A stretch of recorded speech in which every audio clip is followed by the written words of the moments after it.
DC decided to just start all those brand new 52s.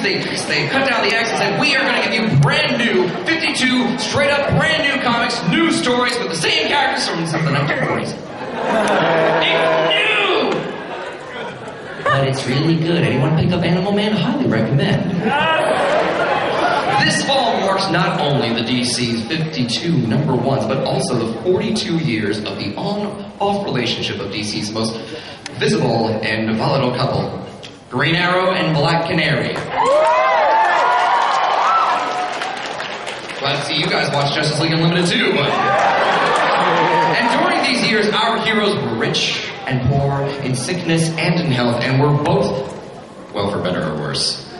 Well, better for the many artists who gave us their memorable images. This is Green Arrow and Black Canary's Bad Romance, team number 10. In the beginning, DC created Green Arrow.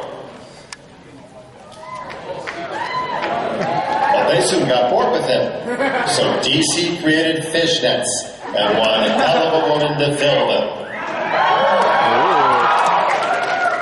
It began as most relationships do, not with mutual admiration or respect, but with what could politely be called raging carnal desire.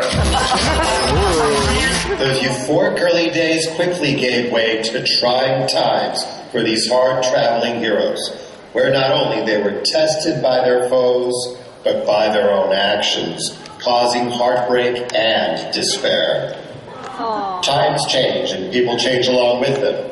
But sometimes through it all, the heart remains constant and nothing remains but bliss. Well, you royally screwed that one up. I was saving your life. I didn't need saving. I could handle it. I had a plan. How the hell was I supposed to know that? You didn't share your brilliant plan with me. I thought your canary cry was only a last resort. Well, you were going to die if I didn't do something. I wasn't. You were.